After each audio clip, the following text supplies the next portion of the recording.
僕は感じてます。で、質問があるので、ちょっとこの質問聞きます。Mio, like I got like question. How did you know the knowledge about the material, or like how did you kind of learn how to use those like interesting materials? For example, like how did you meet laser cutters? Like how did you get, those like ideas? Like how did you learn? I think like my interest for laser cutting came from like my constant obsession of the symmetrical cuts and symmetrical lines that I have on my drawings. And I think like even though I would like try to cut things with the blade or cut it with the scissors or draw it and cut, like there's always this mistake that drives me nuts. And then I would like and I think like knowing that there is a machine that can like precisely cut things that are mirrored, like that's where my interest kind of was always kind of drawn to. So I feel like that's kind of the main reason, because like I think my aesthetic and everything that I draw, I always kind of push into that direction, and that machine allows that. And I think like I did a lot of research, and I feel like even though I didn't necessarily study laser cutting of any kind, I do a lot of research online, and I try to follow like what are the new lasers, what are the new materials. I feel like I'm constantly learning from YouTube. Like YouTube is my university since I graduated. Like, so true. Constantly getting new stuff from YouTube. And there's, and I think like people share a lot of things on YouTube, like how to cut leather, how to cut, wood, how to cut. And from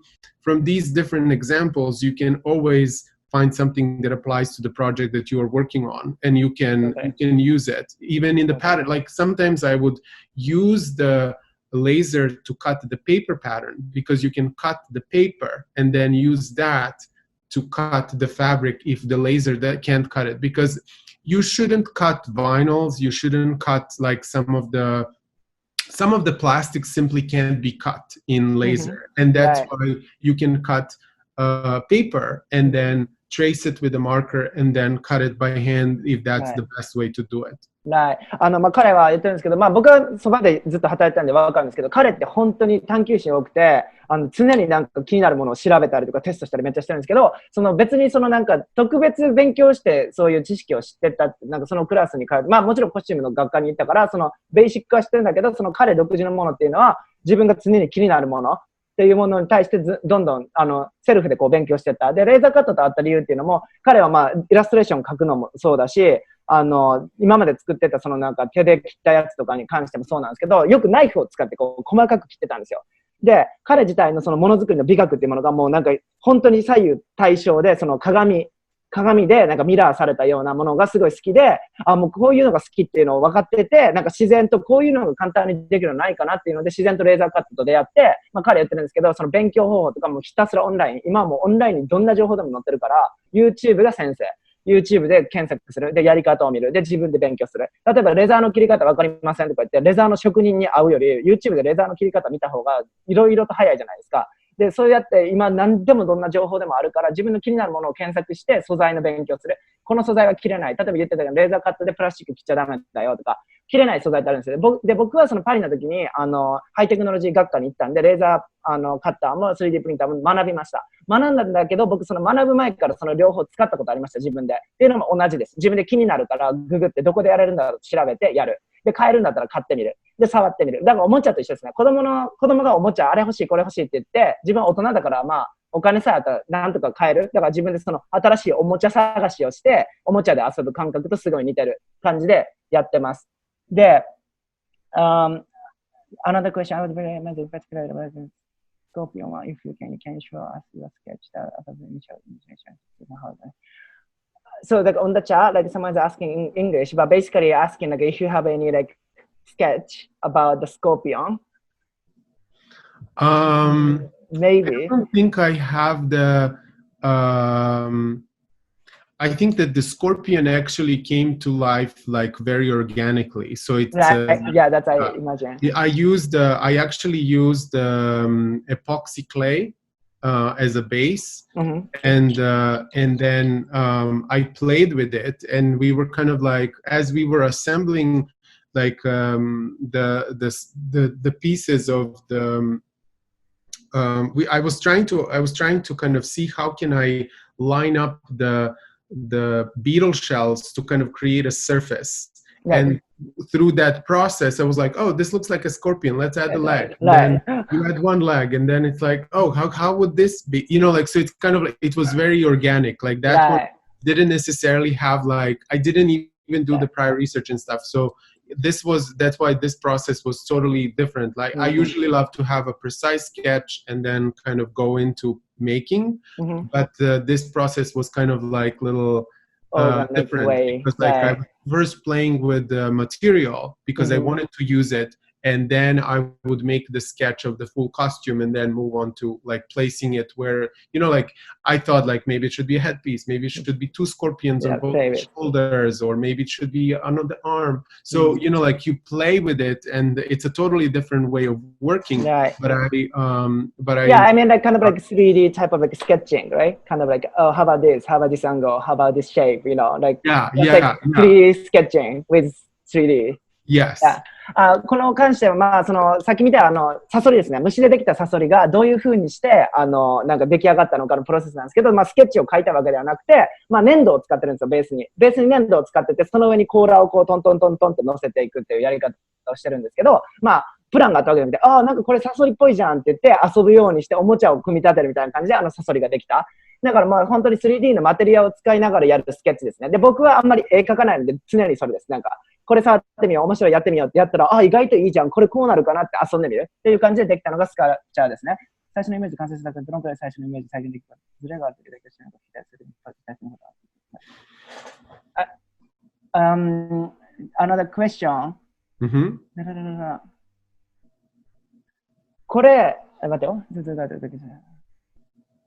これ僕さっきに答えるんですけど、まあこのチャットであるんですけど、どのぐらい再現できてて、どれぐらい妥協してるのかに関して僕はパッと答えるんですけど、ほぼ妥協しないですね。彼はめっちゃパーフェクトマンなんで、これをやるって決めたらそれをやる。だからもうとりあえずこの絵って決めたらこれをやる。もうなんかもう、ドーンって感じ。もうなんかもうこれをやりますって感じです。そのためにはいろんなものを使う。あ、この素材ダメです。もう一回やり直しましょう。これやります、これやります。だからもう超完璧。だから僕はアシスタントしてる時とか、もうなんか、これちょっとやり直してとかでめちゃめちゃ作る。ひたすら作って、ひたすらアイディア出して完璧にする。完璧じゃなかったらもう一回ゼロからやるっていう感じです。So that just like, you know, I'm gonna just like translate, you know, the main part. So like, I just like already answered. I'm very sure, you know, like you're very perfect, you know what I mean? Like very precise. I want to make this, you know, let's do this, you know what I mean? Like very, like straightforward, you know, I need to make this shiny, you know, like very everything precise. But sometimes, like, have you ever had anything like you couldn't achieve from your, you know, initial like kind of achievement? Like sometimes like this, like. Yeah, there are different. I'm actually working now on the project that I can't nail, and I'm kind of like going crazy about it. Because it really, I think like there's so many things that impact the process, but I feel like it happens that sometimes the vision that you even have about the materials, when you see them in person, they totally don't look the way that you thought that they will work, or they don't match the combination that you think that will work perfectly of two different materials, or the scale of it doesn't work together, and the combination of the scale with the texture doesn't work together. So like I think like depending on the vision that you have, like it's never perfect, you know, like, and I think like sometimes I stay within the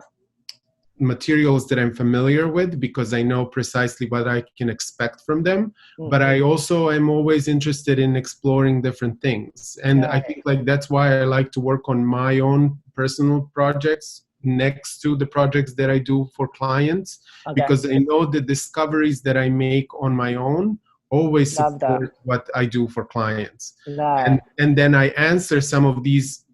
troubles as I'm working on the things that I, you know, like that it's my own, that I'm not gonna almost like embarrass myself in front of the client, you know. So I try to know ahead of the time. It's like, this is leather, this is how it's working, this is, how it's gonna go, this is type of foam, I know that it's laser, like there are things that I try to rely on, and there are things that I'm exploring and I want to have fun with, but I'm always trying to be kind of open and at the same time cautious, because it's never like everything is perfect and everything is precise and everything, like it's never like that, but I see. これの質問に関して僕すごいざっくりと聞いたんですけど、なんか彼自体はすごいなんか細かくてこれをこうだってやるんだけど、なんか過去にそういうなんかうまくなかったことあるって聞いたら、彼のやり方として全部1から100まで自分で作るバージョンと一緒になってチームでやるときがあるんですよ。だからこれはアシスタントしてる僕としてはすごい思うんですけど、こんなものが欲しいって言われて、このぐらいのクオリティでいいかなって妥協したやつは確実に見抜かれて全然違うとか言われるし、だからなんか本当にビジョンがあって、なんか一緒にチームやるからもちろん自分の想像してたのとなんか違うってなるときがある。で、彼がこれ今さっきすごいいいこと言ってたんですけど、例えばクライアントつけてこういうのを作ってほしいって言われるじゃないですか。それに対してチャレンジをする。だから新しい素材を使ってこんなんやるのどうかなっていうのは常にやりたいんだけど、常にこの素材だったらこうなる、この素材とこのテクニックだったらこうなるっていうものを常に自分の引き出しに置いておいて、なんか安牌で提案するときは安牌を使う。で、常に新しいものも含むんだけど、彼自体はクライアントのプロジェクトと自分自身の好きにやりたいプロジェクトを一緒に動かす。だから僕はこれ自分がやりたいからやってる。パーソナルなプロジェクトを一個動かしながら、その仕事っていうものをやる。で、そこで自分の自身のクリエーションで失敗をする。うわ、これ全然ダメだったな、みたいな。だからクライアントと仕事をしなさいって言われた時に、そこで新しいチャレンジをして失敗して、恥ずかしい思いをするんじゃなくて、自分自身のプロジェクトを常に転がして、そこで学んでいく。そういうプロセスを同時にやってるっていう。そういうふうにすることによって、素材への理解とか知識とか、新しいチャレンジ、新しい提案ができるようになるから、自分自身で自主トレをずっとしてる感じですね。Amazing. I think it's great time to move on your next presentation. で、ここから秘密内容なので、もう一度言います。なんかスクリーンショットとかそういうのは絶対なしでお願いします。ここからは秘密でいきます。ので、Okay, so this lecture we will talk about the laser cutting. していくので、ここからはその内容が見れるようにしていきたいと思います。で、過去にもらったチャットの質問内容から言っていくんですけど、皆さん質問あったらブインって入ってきてくださいね。僕はちょっと今もらっている、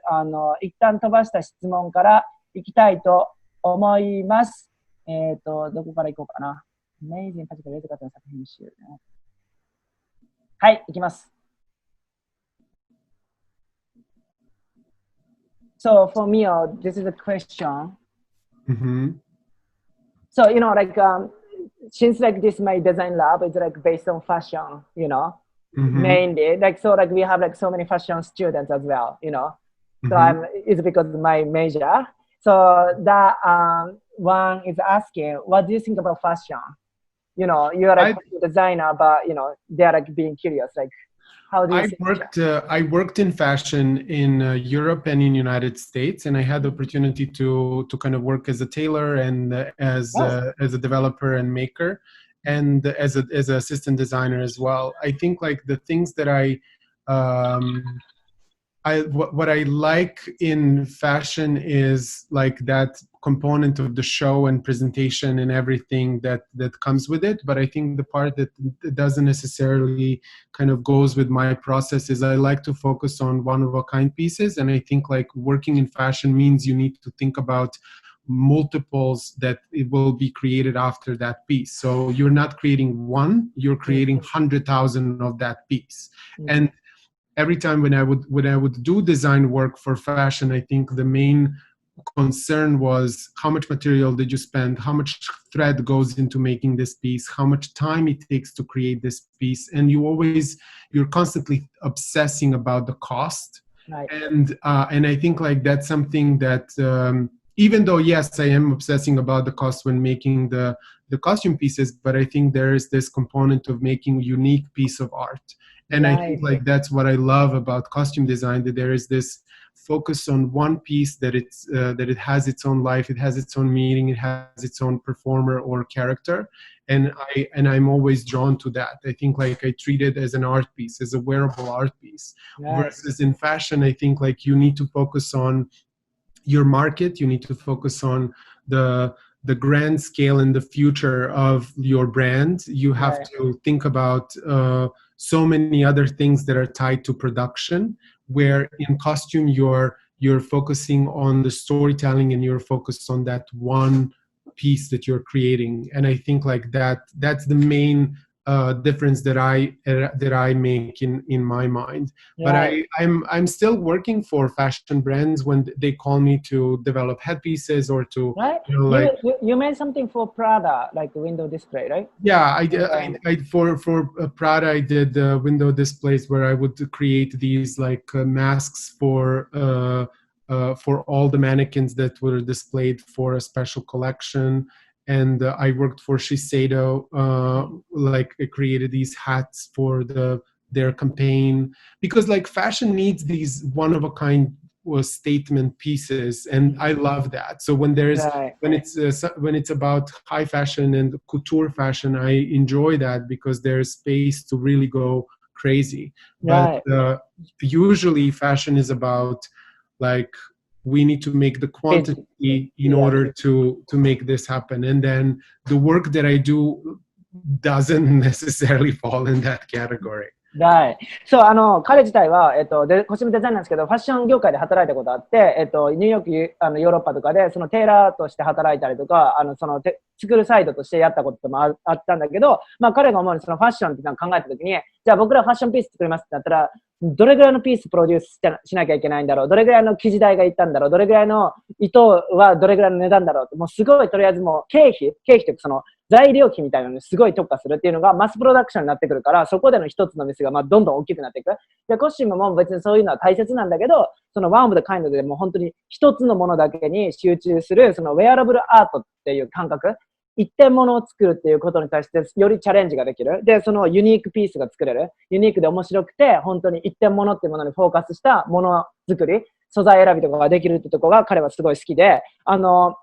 彼はそのプラダのウィンドウディスプレイとかのピースも作ってたんですけど、そのヘッドピース作ったりとか、そのファッションブランドだってそのなんか自分のブランディングを表明するための着られなくていいアートを作るじゃないですか。例えばコメディギャルさんとかもそうだけど、もう誰が着るわけじゃないけど、自分たちのメッセージ、自分たちの世界観を発表するものづくりっていうのをやるじゃないですか。彼らはそういう依頼とか受けます。例えばファッションデザイナーで、こういうじゃあメタルで作りたいって誰も作れないじゃないですか。なんかファッション学校行ってメタルの扱い方を学ばない、どうしようってなった時に、彼らがそのファッションメゾンのために、こんなんできますよって言って、クライアントとして仕事しているっていう場合もあります。だから彼からすると、まあファッションは自分の近い場所なんだけど、大きな違いで言ったらその経費というかそのコストですよね。コストの考え方っていうのがちょっと違う。だから自分はそのコスチュームっていうやり方がすごい好きですっていう感じです。Amazing. で、another question.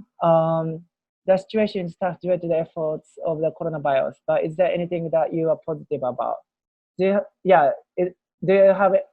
you think anything positive with this situation with coronavirus? I think like my of course like it's devastating for what's happening all across the globe, and I'm saddened by the event that like literally stopped our industry, and costume industry in New York is suffering significantly because over 60 shops are out of work, and entire Broadway is shut down till next year, and it's unknown when is it going to open. And the TV and film industry is slowly picking up, but it's also like questionable if it's going to come to life. I think like my main focus now is like I'm trying to be positive, in a sense. I'm trying to keep my creative mind going, and I'm trying to work on any kind of creative project that I can get my hands on, just so that I don't like forget the way that because like I think working in New York is a very fast-paced creating environment, and when you have this like break of 5 months of not doing as much as you were doing before, it does something to your mind. So I think like even though we have the break, I kept myself busy with just like sketching and thinking about different projects and like trying to work on like 2 projects on my own by myself, at home. And it's kind of like I'm just trying to not lose the sense of what it takes, what it means to do the work that I'm doing. And I believe that we will still come back to somewhat the work that we did before. But when that will happen, I'm hoping that it will be, if not sooner, than beginning of next year. But I think like just like keeping my mind on creative projects and not forgetting what I'm doing and why I'm doing this in the first place. まあコロナに入って、ニューヨークはまだ結構引き続きロックダウン続いてるんですけど、特にそのコスチュームっていうところに関してはブロードウェイのショーは来年までやらないのが決定してるし、いつ再開するのも分かんない状態だし、クライアントだったテレビとか映画業界っていうのもちょっとずつ回復してるけど、いつになるか分かんないって状態で、彼が今までやってきたことは全部一旦ストップした。で、5ヶ月間ぐらい本当にもう何もない状態になっちゃったんだけど、彼としては自分自身のプロジェクトやったりとか、スケッチングとかはできるからスケッチング系の作業をしたりっていうのをやってるけど、とりあえず今まで自分がやってきたそのことっていうか、その感覚っていうものを忘れないように、日々自分のその空き時間を自分の言ったらクリエーションの時間にできるように活動を続けてるっていう感じですね。でもとりあえず日本の皆さんから比べると、僕らは本当に未だに一人ぼっちじゃないわ。家に閉じ込められてる環境が続いているので、今まで通りには全然いかないことが増えてるっていう感じですね。ただ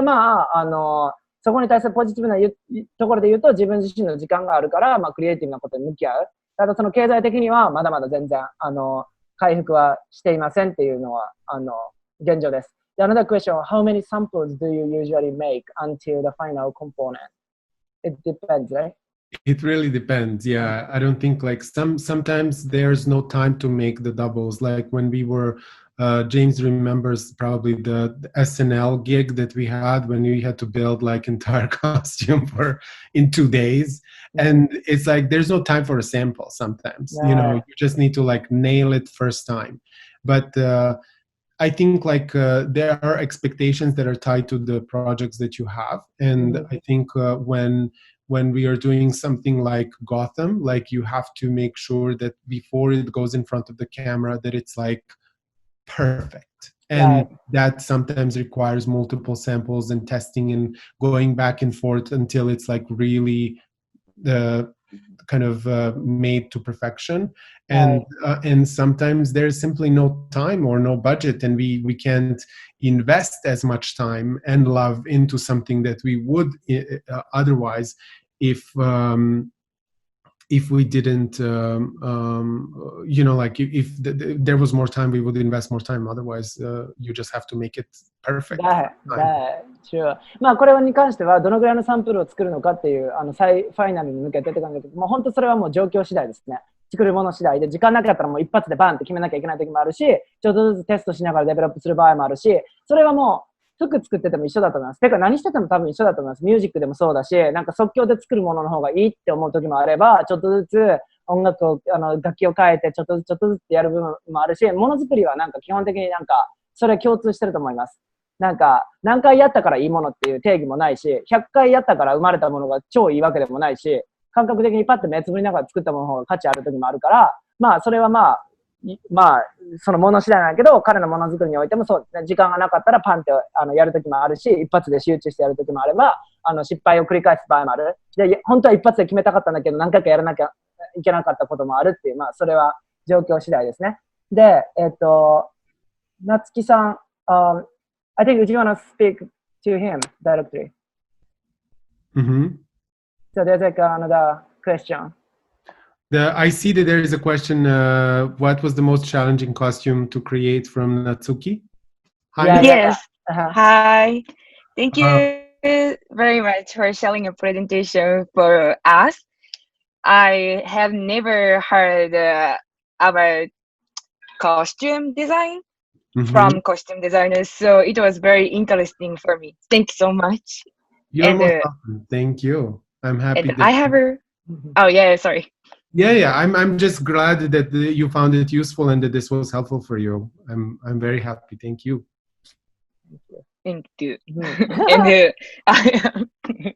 and I have two questions. And the first question is, what do you think the advantage and disadvantages of 3D printing when you make headpieces? I think like the main advantage is that you can make it custom fit. So you can make things fit perfectly. So if you need a mask that like covers your face like precisely, that's like there's nothing that compares to it, because like you've seen in the presentation toward the end, like we were able to 3D scan the face and everything would like literally fit on his face like a glove, which never was able to before you were not able to do that. And now like this technology allows you to really make like things around the eyes fit perfect, like everything is like flawless fit. I think like disadvantages might be the cost and the time, because in order to do this well, you really need to have resources, and you need to have you need to be close in proximity to these places that you have to use for 3D scanning, 3D printing, and but I think like that world is also kind of going fast forward. Like, and you saw that from the first project that kind of like was a total mess, and then to the final one that kind of really, there is a huge difference in the process that I had with the Neon project and with the final project that I shared. We had multiple projects in between, but I think like they show you that in just a short amount of time, how much the 3D printing world in general kind of improved. Now you can print medical equipment. People are printing organs for humans with, like there's like so much that is happening out in the world with 3D printing. Like they printed in human heart just recently, like there's just like a lot of things that are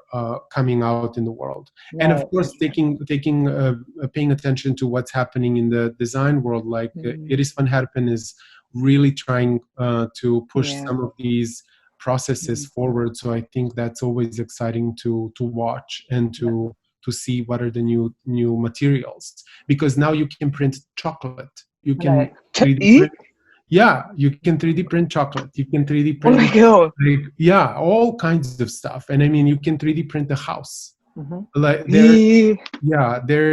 a lot of things that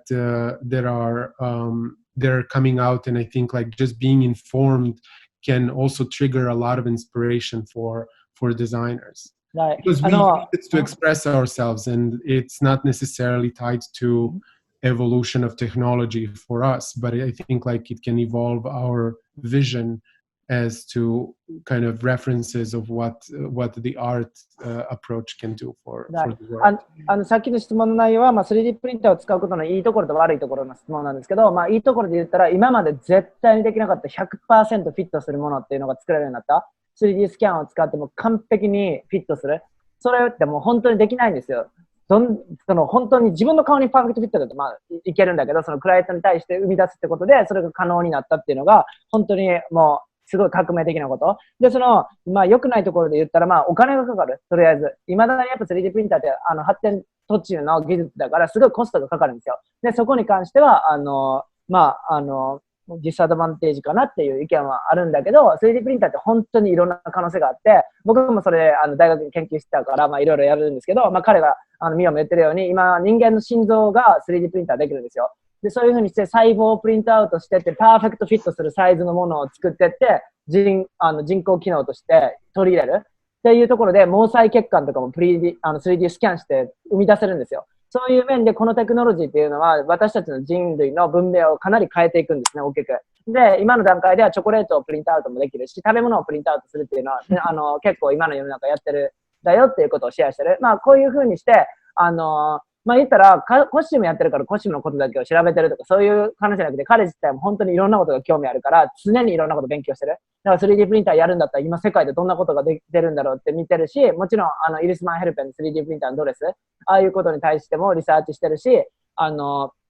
その使う技術に対して今どういうことが世界で行われているのかっていうリサーチは彼は結構日頃からやってますね。で、もう一個あるからね、クエスチョンが。はい。Yes. So second question, what was the most challenging costume to create in your life? I think like all of them, I intentionally try to like almost torture myself with projects, like I like every time I try to go further. So I would say, I don't know if there was probably, I think like I would say that, working on this 3D printed mask was pretty challenging because there was a lot of people involved, and there was a lot of components to kind of put together and make sure that it fits, and it's always collaborative process, so it's like I think almost as important as for you to be a good designer, it's important for you to know how to communicate. And because like your communication with people, be a successful designer or a designer that can accomplish a lot, because you are tied to your team, and you have to make sure that you nurture your team with enough information, with enough like clarity on what you are envisioning to be made ultimately. So you have to make sure that that's the main component. And of course, like you want to be surrounded with people that you appreciate, love, and cherish, and then in that environment you can accomplish a lot. But I think like I would also say that probably another challenging project was working with the Hong Kong team, because it's like you meet people through Zoom, and then you just hope that it's gonna work, and you've never, because like I think like the team of people that you assemble around yourself really kind of makes the project either wonderful and fun and exciting, or it makes it challenging and difficult and unpredictable. So I think that's kind of a very important lesson that I've learned for myself as well, because you just think like, oh, I'm just gonna make this, and it's like, no, you need multiple people in the process in order to get something to and that's kind of part of the challenge of being in Corona world, where you can't interact with people, like you kind of have to do a lot of things on your own or just remotely, and that's kind of difficult. さっき質問は今までで一番挑戦した難しかった作品は何ですかってことに関して、彼の答えはシンプルに毎回がチャレンジだから、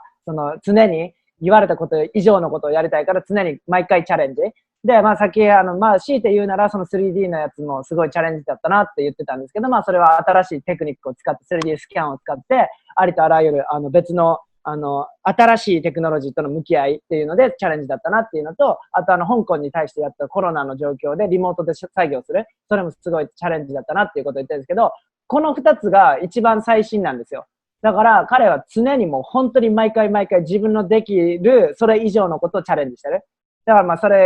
ら最近やったやつが一番チャレンジで、彼はやっぱりまとめて言ってるんですけど、この講義でいつも言ってるんですけど、そのコミュニケーションが大切ですよっていう話してるんですけども、彼もどういうふうにコミュニケーションをやっていくかっていうのはそのクリエーションの一番のキーポイントっていうのがチームとして成り立っていくし、何かのプロジェクトをやるってことはありとあらゆるメンバーの人と一緒になって一つの束となってやるから、コミュニケーションが取れないとまずそのクリエーションっていうものが進んでいかない。で、その自分がチャレンジしていくっていう上でも、違う業界の人と喋る、違う人とコミュニケーションを取ることによって自分自身も成長を遂げていく。だから毎回、新しいプロジェクトが来たら、僕はこんなアイデアがあるんだけど、こんなことがやってみたいっていうチャレンジの場所ですよね。毎回のその仕事の内容がチャレンジの場になって、コミュニケーションを取って、それを達成していくっていうプロセスをやっているっていう、話ですね。Is it? Yes. Thank you so much. You're most welcome. Yeah, thank you. Andタクト君、質問。はい。2つあります。はい。ですね、まず、イラストとか 3D プリントをするにあたって、使用している機材とかアプリとかそういうのって教えてもらえますか？はい。He has two questions. Question one, like, when you do like, illustration or 3D modeling, which type of like software do you use usually? Do you have any like Photoshop. I usually either first sketch on the paper and then I paint it in the Photoshop, or I directly draw. Because I have a tablet, I sketch in Photoshop directly. And or sometimes I use Illustrator. But I think for drawing, for the most part, I do it either on the paper or I do it in the Photoshop. はい。Photoshop を使うんですけど、先に紙に書いて、それをデジタル化して、それを取り入れて、その上からドローイングをしていく。色をつけたりしていくっていうので、Photoshop でタブレットを使う。で、基本的になんか彼、すごいもの作ってるから、すごいもの使ってるかなと思うけど、皆さんが買えるような普通の、ものでやってます。普通のタブレット、ペンツールと Photoshop だけ。で、感じの絵をさーって描いてるし、めちゃめちゃ早いです、描くの。もう本当に、細かいから超時間かかったのかなって思うけど、めっちゃスラスラ描く感じです。わーって。Like, how long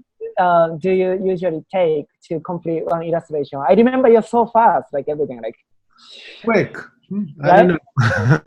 I mean, it really depends, like, but I think like I try to like,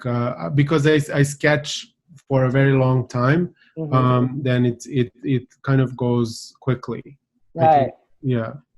彼は本当に書くの早くて、用意ドンでなんか頭にあるものをシューってラインにして、それをスキャンして、なんか最初紙に書くんですけど、何個もいっぱい書いて、バーって。でそれに対してなんかデジタルして、なんかずっとパソコンに向かって何やってるかなと思ったら、これとこれとこれ。なんか会話の中で結構書いてて、例えば朝電話来てこんなプロジェクトって言ったら、昼過ぎにはもう大体案が出てます。バーって。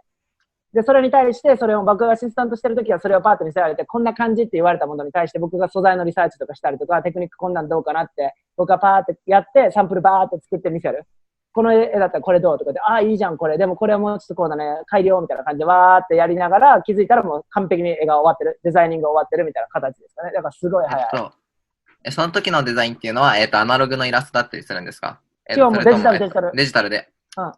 アナログのペーパーのイラストレーションっていうのは彼自身のなんか、土台を作るだけ、骨組みを書いて、人に伝えるときはそのデジタルにされちゃって色付きで、もうなんかもっと細かい。さっき見たやつにありますよ。なんかいろんなカラーの絵があるレベルのところまで行くのもすごい早い。ありがとうございます。はい、Thank you. あともう一つ、Thank you. あともう一つ質問あります。どうすればケイティ・ペリーとかマドンナの衣装とかっていうのは、どういう経緯で作るっていう段階になったんですか？気になりますね。行きましょう。He's been curious about how like, did you be able to work with like, Katy Perry or Madonna, those type of celebrity? How did you get this type of opportunities, Because like, of course, people love to do that, it's kind of one of the American dreams, So he's just being curious, like, how can I be that, part?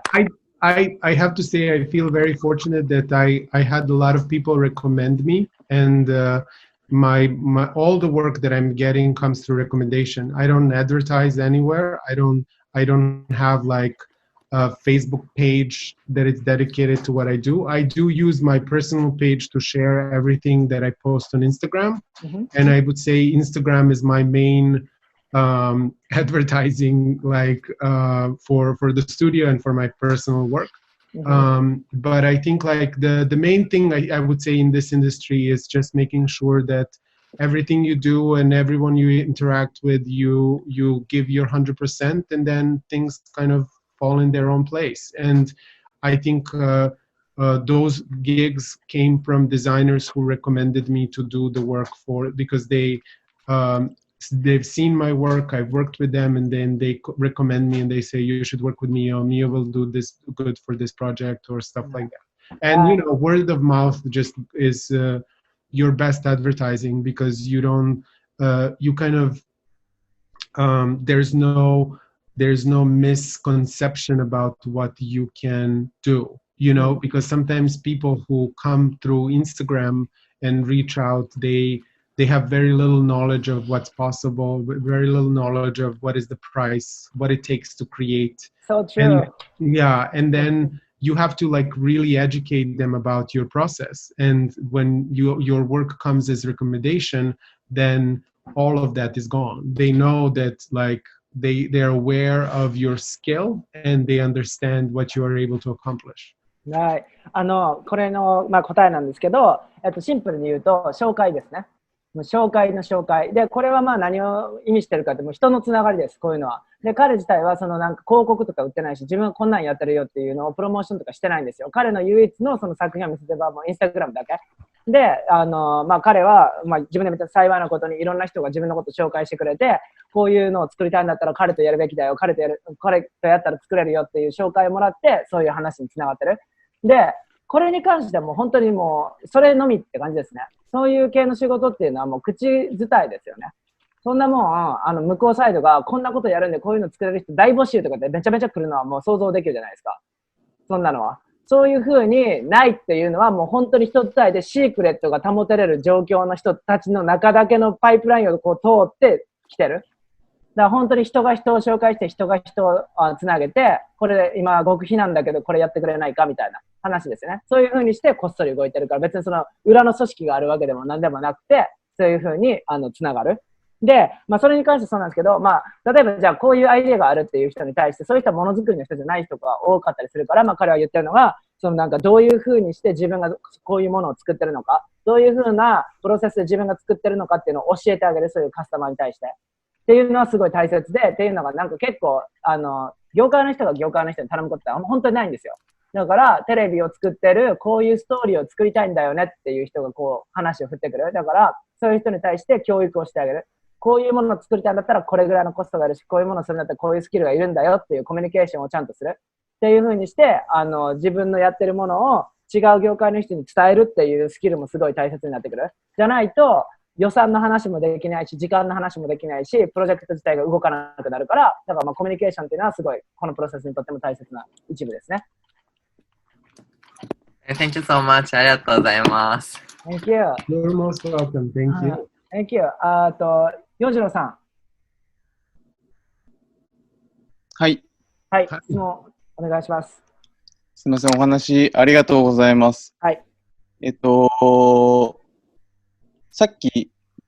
以前テイラーで働いてたっていう話があったと思うんですけど、はい。結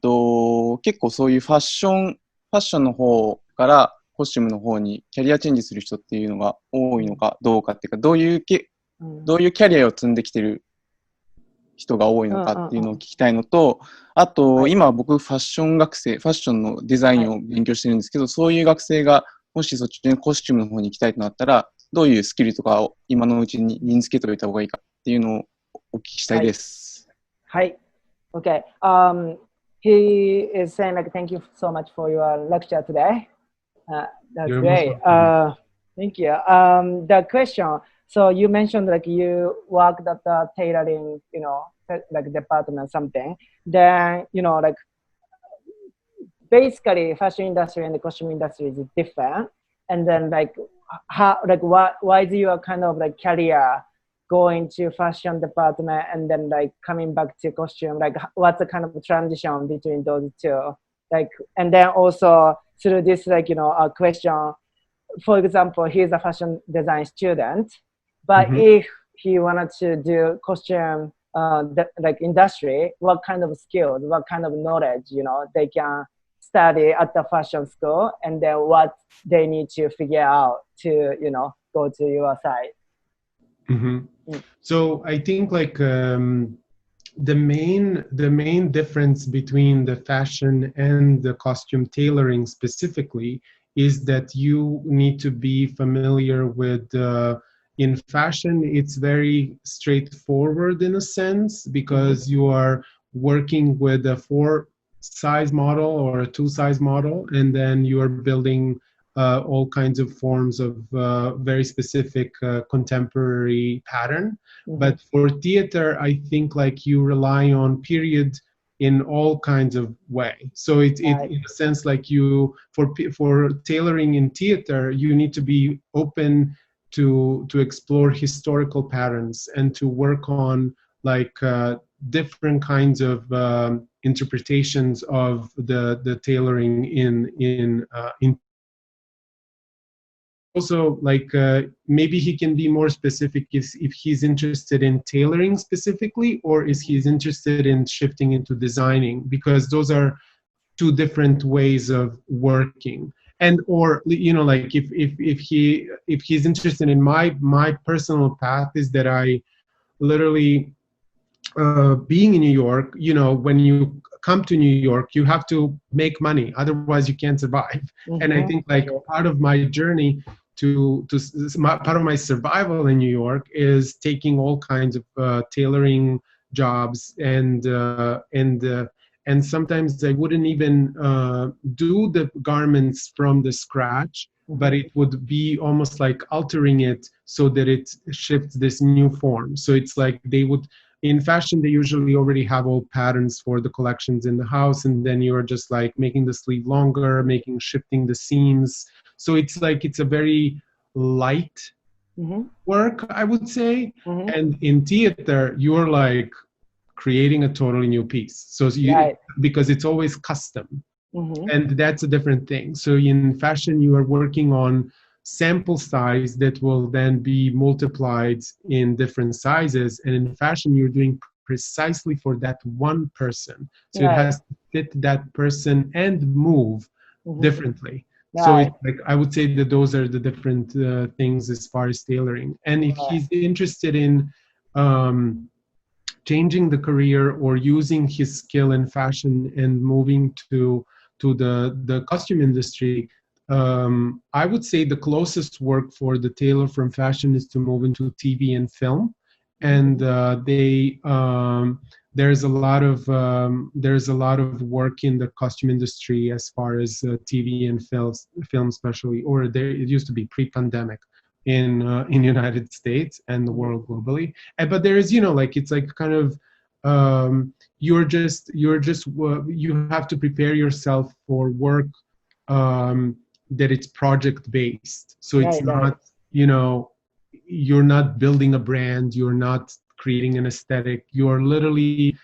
have to be ready to like shift your focus. Like today you're working on a period show, tomorrow you're working on futuristic, third day you're working on, contemporary, fourth day you're working on a kids show, and I think like one of the things that was sometimes a challenge in the studio, and why I think like I work well with James, is because James also has that mindset that it's like, oh sure, we're working on a headpiece, great, we're working on the shoes, sure, we're working on, like there's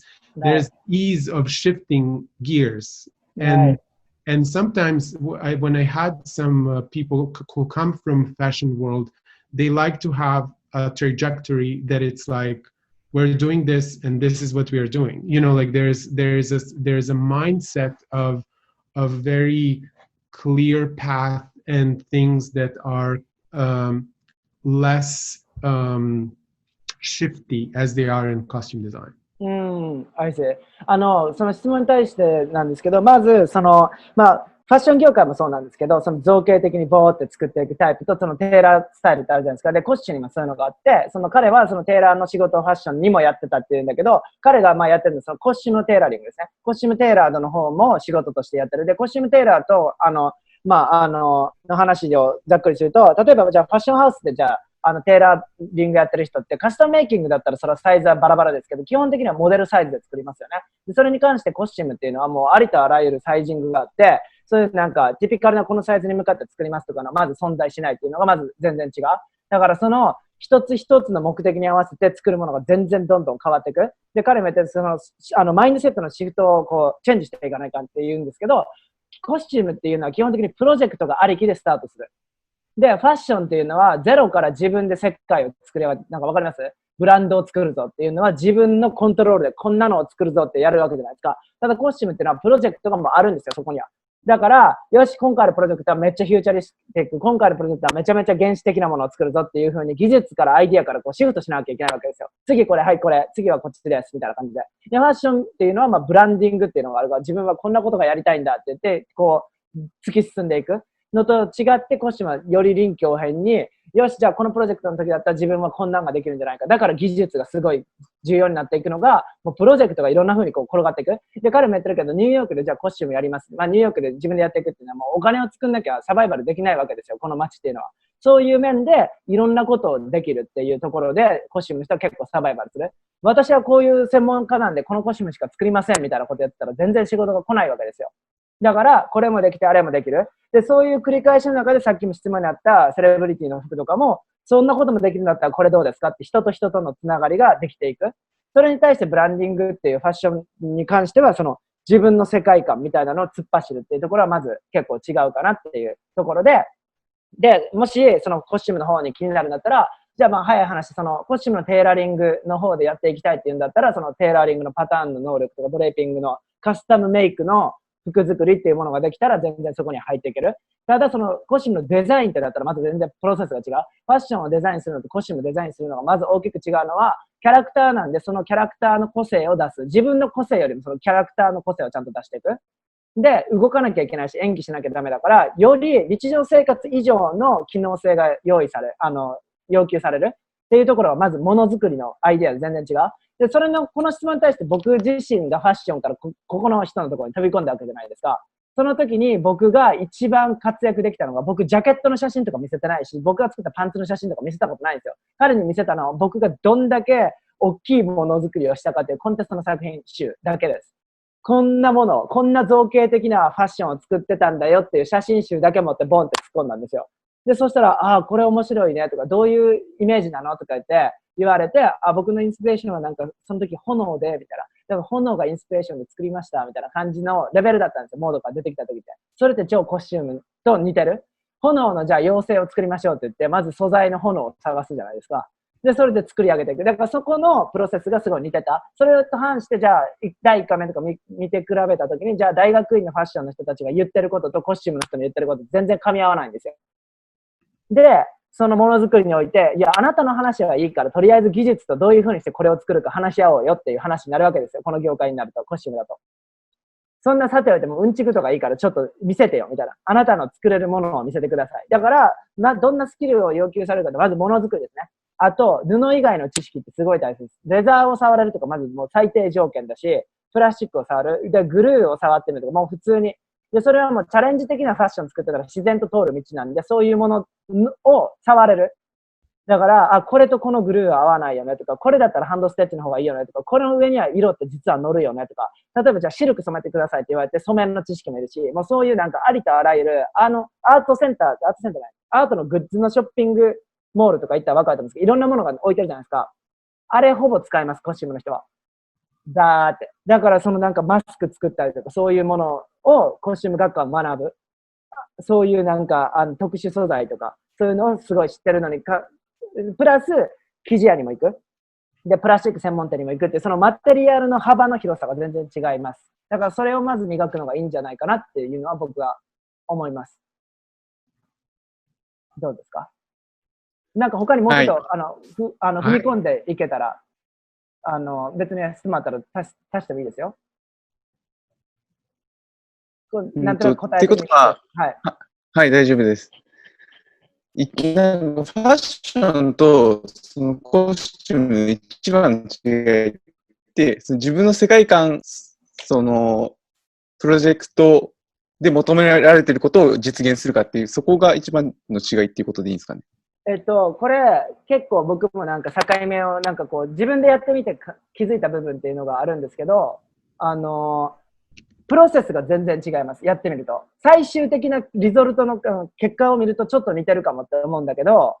プロセスが結構違うっていうのが、自分発信でやるっていうものは、彼は自分自身のプロジェクトをやってるって言ってるじゃないですか。それのプロセスは結構僕らがやってるファッションクリエーションに似てるんですよ。こんなアイデアでこんなこと作りたいなと、こんなチャレンジしたいなって感じだけど、仕事として成り立っていくときに、もう決まってます。これを作ってくれとか。クライアントっていうのがすごい明確。で、僕はレッドカーペットの方の、セクションにもいたから、それはちょっとカスタムメイクの方の、ファッションのハウスのやり方とかと似てます。コスチュームはどっちかというと。なんか、もう目的が超明確。今回レッドカーペットここ歩くんで、こういうのシンガーはこういうことを発表してるんで、こういう感じでやりたいですって。スタイリストがオーダーする。で、それに向けてデザインを何型か起こしてって、そのサイズに向けて作っていく。だからカスタムメイキングのそのレッドカーペット系のファッションハウスのやり方とコスチュームの人たちはすごい似てるんだけど、振り幅が違う。で、ファッションハウスに向かって、じゃあキャラクター作ってくださいとか絶対来ないの分かりますよね。なんか、ジパンシーに向かって、なんか、じゃあ、ちょっとなんか、ピカチュウのぬいぐるみ着ぐるみ作りたいんですとか言わないじゃないですか。そういうのはコスチュームの人はやる。そういう案件が違う。で、すごい今大げさなこと言いましたけど、僕、ミオのところで、なんかその着ぐるみ一緒に作ったことあるんで、キャラクターのサイン会の着ぐるみ作るとか言って、そういうのもやる。けど、ファッションハウスだと絶対そんなのはないって、なんとなくわかりますか？で、コスチュームの人はグッズとか販売しないんで、その一点物のものづくりをどんどんしていく感じですかね。だからなんかそこが結構大きく違うかな。でも、確実にファッション作れる能力あったらコスチュームでやっていけますよ。ただなんか次なる修行が始まる感じですね。こんなん使っていいんだとか、こんなん NG って言われたけどいいんだみたいな。なんか本当違うものと触れ合える。だから鳥を作るぞとか言って鳥の羽を超作ったりとか、じゃあ紙で鳥の羽を作ろうとか、もうひたすらなんか、テキスタイルの研究がまず一番最初に行われるかな。それがダサいとか関係ないんですよ。まあかっこいいに越したことはないけど、目的に合ってるかっていうのをすごい重視するかな。感じで、大丈夫そうですか？はい、ありがとうございます。Thank you so much, Mio. You're most welcome. Thank you. I actually have like the question for James.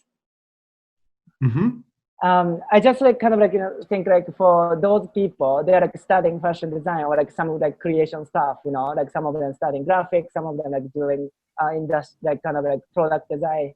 all different kinds. Then after the school, what's first step is like assisting people, I mean, like working at the company, helping the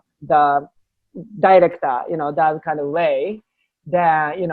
of course, some of them going to launch their own brand. They can be creative director at their own,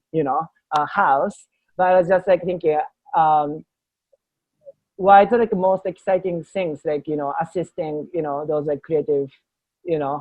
artists. And then do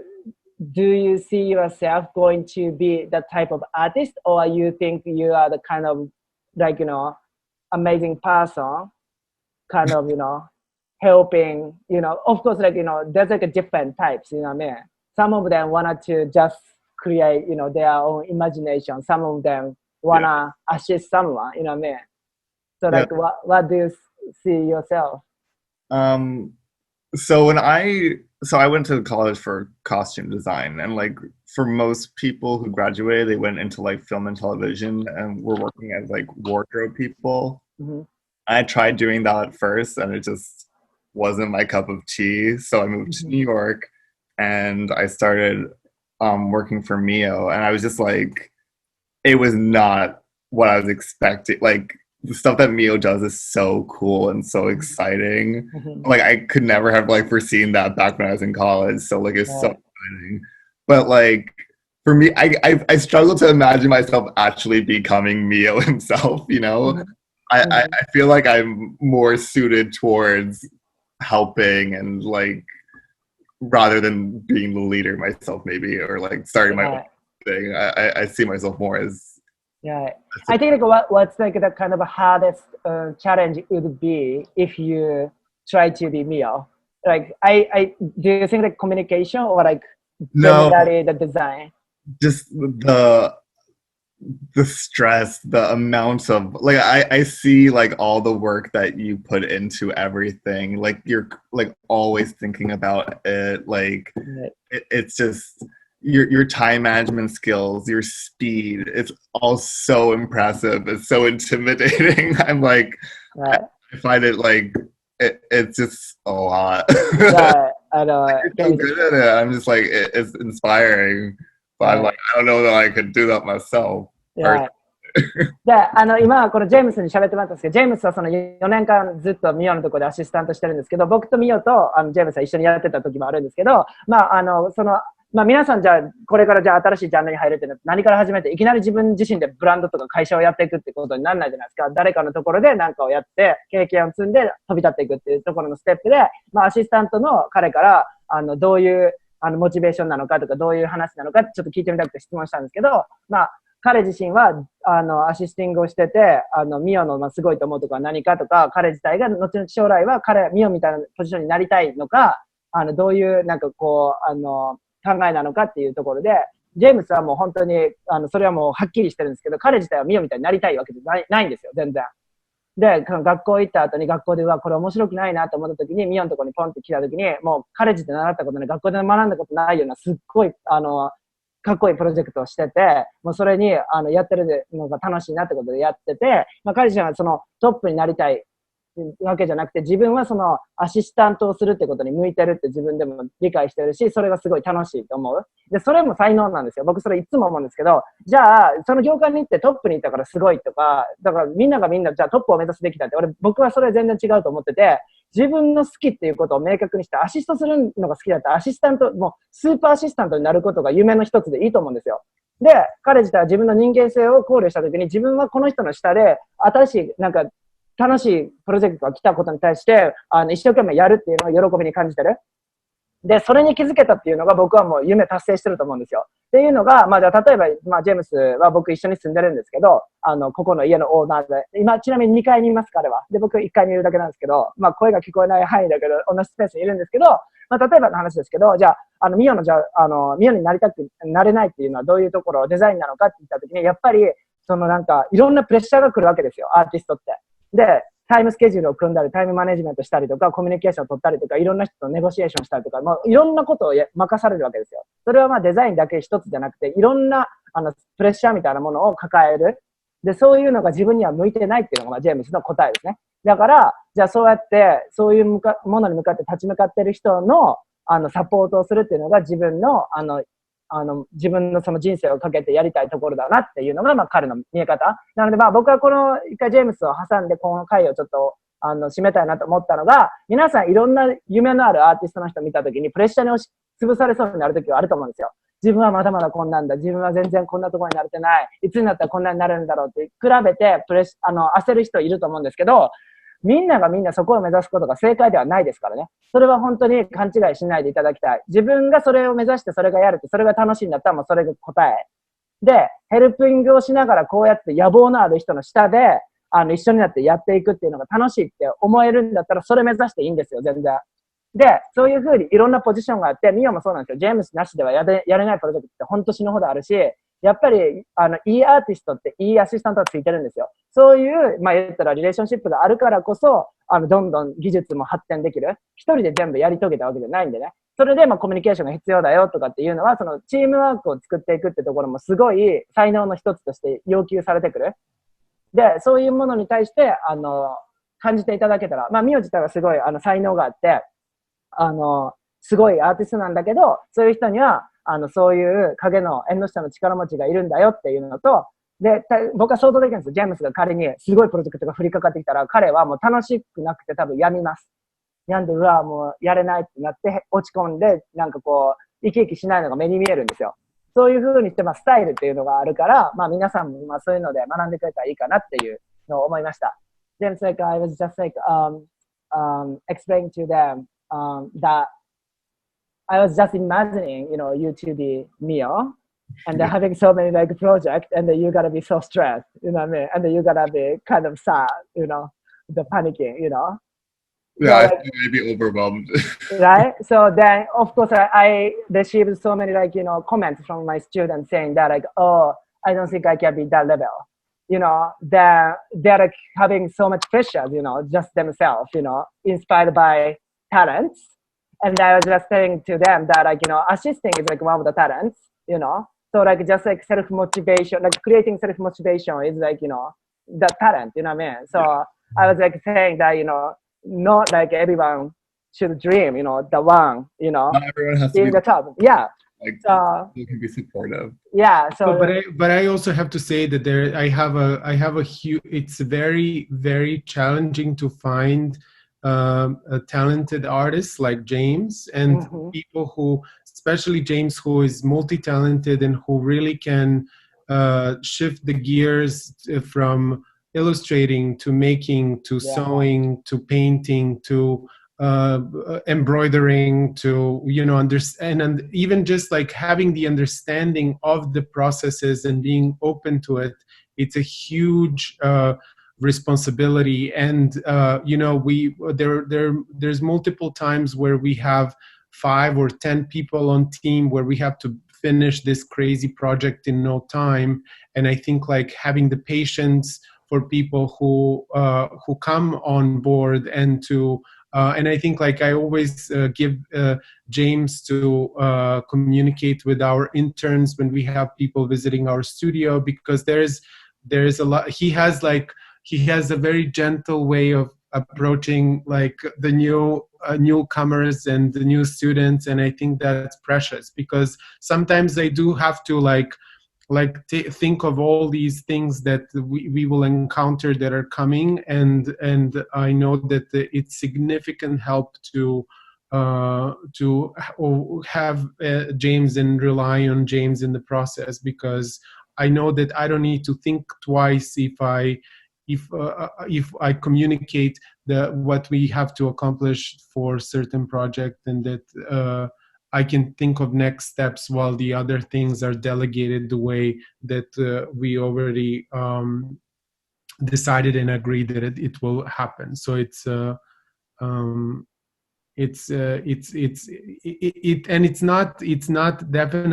easy to find talented artists like James who have the background in education and will and patience, and that comes with his skill set, and he's aware of too that like there was so many people that went through our studio, right. And he and I are the only ones who always come back together, and we are basically full-time working together while other people are kind of moving through. And that's one of the challenges in New York. There's right. There's millions of artists that come through the city, but not a lot of them have this specific mindset. It's almost that it's like there were people who would come and just like we would get them to tears because they would just like they can't they can't like, what are we doing now? We're not shifting to another project. Like it was just it's not a cup of tea for everyone, because the pace can be pretty exhausting. Yeah. Oh my God, I'm glad to hear. Like it's just. And you, Sho, we're also like I think working with you was great, but I also know that you have vision for yourself to be a designer, and you have your own kind of you have a very specific aesthetic that you want to push in your own way, and you should pursue that, and but you have incredible talent on so many levels to understand and to be excited about things that are coming down the line. Wow, thank you. Like kind of small union, That's lovely. そう、ミオはジェームスの話したときに、そういうのもタレントなんだよっていうときに、彼自体も僕は絶対これを言いたいんだけど、ジェームスみたいなその才能のある人が自分のアシスタントになってくれてるってことは本当にすごい難しいことで、本当に素晴らしいことなんだよって言ってくれてるんですけど、例えばジェームス自体もコスチュームの理解があるわけですよ。で、彼は絵も描けるし、刺繍もできるし、縫えるし、細かい作業がきっちりできるし、イラストレーターされるし、フォトショップされるし、もう本当にいろんなことできるんですよ。で、それができて、で、なおかつ、じゃあ自分が忙しくして、例えばもう、自分でいろんなプロジェクトやったことある人は分かると思うんですけども、本当に忙しいんですよ。あの人とコミュニケーションがないから、このことを考えなきゃ、この素材をやらなきゃいけないって言って、いろんなことが降りかかった時に、それを、うまく、包み込んでくれるじゃないけど、これが必要だからこれとこれをやってほしいって言われた時にそれをやってくれる、なんていうか、心の広さみたいなところ、もう才能なんですね。そういうのがない人は、僕もそれ、一緒にやった時に自分でパニックになったりとかする時あったり、心遣いが足りてなかったなとか反省することあるんですけど、そういうところで、そういうのを見てても、すごいペーションで我慢強く一緒になってものづくりをやってくれるとかいうその才能がすごいし、例えばじゃあインターンの人が来て一緒にチームをやった時に、ジェームスってすっごい言葉遣いが綺麗で、いつもユーモアがあって、なんかキャラクターですごい和ますんですよ。そういうスタジオの雰囲気を作るっていうのは、やっぱりそのアシスタントの才能、そういう人がいてくれないと、すごい張り詰めていいものが作れないとか、そういうところにおいても、本当に才能がある、素晴らしいアシスタントに恵まれて、本当に嬉しいっていう話で、僕もちょっと一緒になって褒めていただいたんですけど、いろんなことができて素晴らしかったって、なんか、ちょっと超久しぶりなんで、僕ミオと多分喋るの、ちゃんと喋ったの4年ぶりとか、3年半ぶりとかな。で、ジェームスと、ミオ自体も今、コロナでロックダウン中なんで、約半年ぶりに顔合わせて喋ったっていう、ちょっとお久しぶりトークをした感じです。っていう感じで、最後はちょっと、心温まるエピソードで締めくくらせていただきましたが、今回はこういう感じで、締めくくりたいと思いますので、次回のゲストはまだ決まってないんですけど、もしかしたら今月もう一回やるのかなって一応計画してるんだけど、多分次は、もうちょっとプロフェッショナルからかけ離れた、もうちょっと、ジュニアな人に来ていただこうかななんて考えてます。ちょっと今はなんか、張り詰めてなんかプレッシャーが皆さんにのしかかってると思うんですよ。こんなことやんなきゃ、あんなことやんなきゃっていうのじゃない、回にしたいなと思います。もうちょっとリラックスしながら、もうちょっと親近感の湧くストーリーなんかがシェアできたらなと思って計画しております。早かったら今月中にやるんですけど、もしあれだったら9月かな。できたらまあ夏休み最後の思い出にもう1回ぐらいやりたいなと思ってますが、そういうところも情報流しますので、会員まだの方は会員になってくださると、そこで情報どんどんシェアするので、よろしくお願いしますということで、今日も皆様、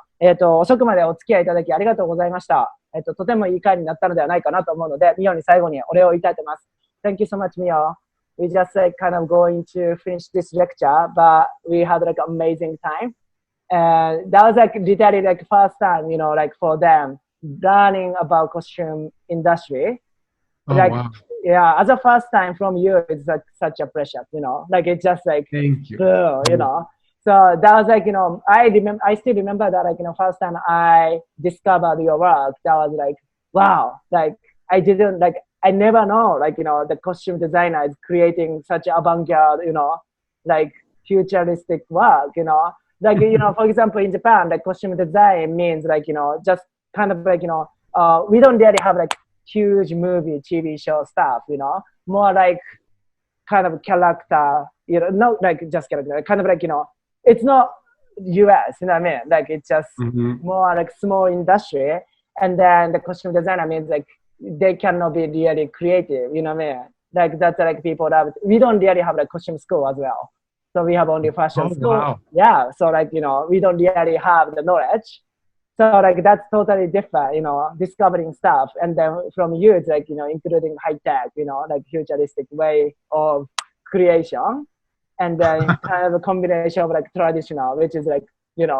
quite new for all of us. So thank you so much for sharing your amazing work. You're most welcome. You're most welcome, and it is my pleasure. And I'm happy that I got to share some of my work. And I hope, like, I still haven't been to Japan, and I hope that I will come to visit at some point and see some of the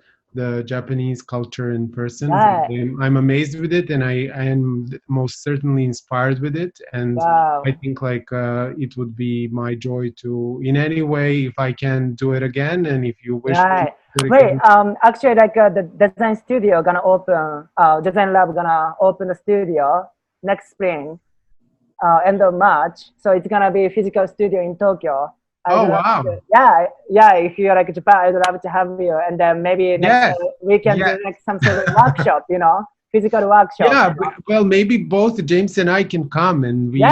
spend some time in Japan, and we teach you whatever, we can. Wow, that's cool. じゃあスタジオも3月オープンするので、日本に来た時はミオさんとジェームス来てもらうんで、皆様次はちゃんと面と面で会って、いろんなものづくりを実際に学ぶ感じにしましょう。来たいって言ってくれてるので、その機会をちょっとぜひ作りますので、皆様デザインラボのスタジオ3月後半にオープンするんですけど、絶賛生徒の受付はしておりますので、興味ある方はまた気軽に連絡ください。という感じで、今までオンライン講義に来てくれてるゲストの方いるじゃないですか。日本に来るために僕はどんどん紹介していくので、実際にやって実際の技術を学びましょう。ということで、彼は結構学校に行って作り方の講義してくれるんですよ。で、めっちゃわかりやすくて、今までそのフォームを使ったことない、色の塗り方がわかんないとかいうのは、彼のワークショップを一回受けると、大体わかると思います。で、こんなに違うんだと、ガスマスクとかつけてやりますからね。そういう作業を。だからスプレーやったりとか、もう本当になんか塗装屋の塗装機とかで、ブラシペイントとかやったりするんで、なんかそういうのも違う、なんか新しい